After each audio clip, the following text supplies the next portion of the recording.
Hi, thank you for joining DeGregoria's YouTube channel. I appreciate your time, and today we're going to talk about dairy, what the problem is with dairy. And I get asked that so often by my clients because we've been raised on dairy. The other one is gluten, but I always get asked, why not dairy? So I'm not saying no dairy. If you follow a ketogenic diet, grass-fed dairy is okay. But I will have to really emphasize, absolutely under no circumstances should we be voting with our dollars for conventional dairy. It is not okay. I don't care what the family says. I don't care what people are going to give you a hard time about. I'm just really can't emphasize that enough. And the schools need to embrace this concept for our children. And we as parents and adults need to do that as well. We cannot condone what happens in the conventional world and creating milk, what we call milk today. It's really interesting because if you remember milk being delivered, and I do remember that, I've had somebody recently, an old school type of man, say, no way, I'm not giving up dairy. And I said, just try this. And this man said, absolutely, oh my gosh, this is amazing. It tastes like how it used to taste when I was a kid. That's just speaking volumes to us. So, okay, so now I'm going to tell you why. So why not dairy? I'm going to tell you that a couple things. First of all, the consumption of mother's milk via a cow is to take a calf and grow it to a cow. So it's to create this larger person and this larger animal. And so now when we put in the fact that it has 3 times more protein and 4 times more calcium, and it has a different calcium to phosphorus ratio, and all these things that none of us are thinking about, because of those things, it may sound great where you're getting more, but it's too much on the body, too much on the organs, especially the protein piece of it. It's too much on the kidneys. So you really have to, dairy's supposed to be had in small amounts. You're not supposed to have a large amount of dairy, and you're supposed to have the right dairy. It's whatever they're ingesting, whatever's happening to them, both physically, what they're eating, and energetically, what's happening to these poor animals. You're ingesting both those things. Make no mistake about that. So we'll get into what that means. The fat ratio is pretty much the same, and I think that's why it's definitely pushed. But for breastfeeding moms, goat milk is a really much better alternative. It's really very much in proportion with the human body. So too much of this is very mucus producing, mucus causing. What happens is when you have that, throats and tonsils and ears, there's bacteria that can foster in that mucus. A lot of allergies, people even like with arthritis and pain, you have too much mucus, and a lot of kids get their tonsils taken out, and a lot of strep throat, and there's a lot of issues in this area, and I really can't emphasize it enough to really consider removing dairy or putting in, at least for a period of time, so you can clean out, and then putting the right dairy back in. So I wanted to make sure I actually don't forget to say anything on this. So I just wanted to go through it really quick. Some issues that we have today are definitely low-fat milk. Low-fat milk is... I don't believe in breaking food apart. I think we should have food in its whole, in its entirety. Who are we as humans to break apart the food that has been designed perfectly? It really has been, as long as it's been treated right. So what happens is with low fat is that as they're removing the fat, you need fat. Your body needs fat, despite what we learned in the 70s and 80s. In the 90s, and we really absolutely need fat, but because of that, there's approximately a 20% increase in protein.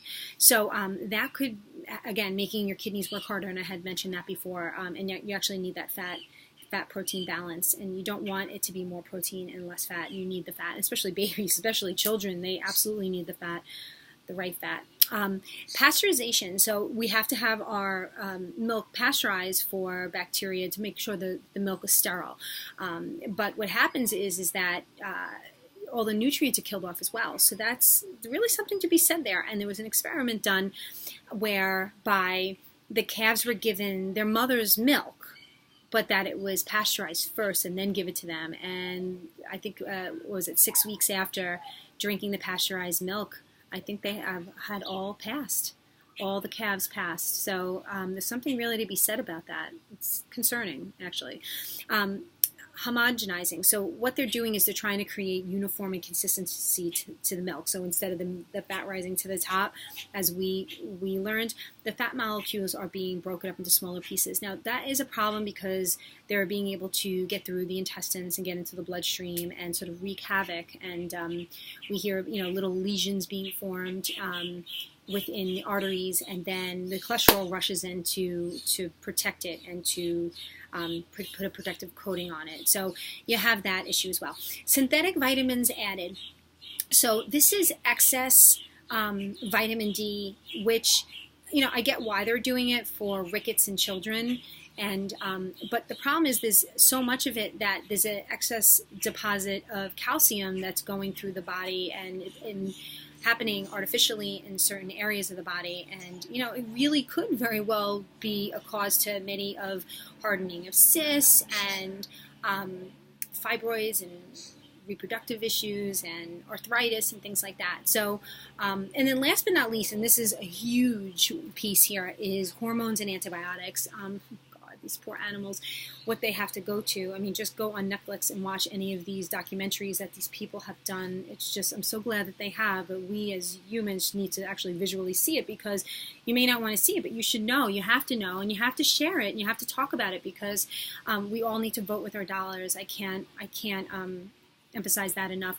They're chained up. Long story short, they're chained up. They're fed corn, and then they're milking them constantly as they're chained. They're not getting sunlight. They're not eating what they're supposed to create this omega-3 rich milk, and then they're getting chafed. So what do? They put antibiotics. They give them antibiotics. So now these animals that are being abused, and now they're taking antibiotics, and all that's getting ingested into our babies and our young children and us.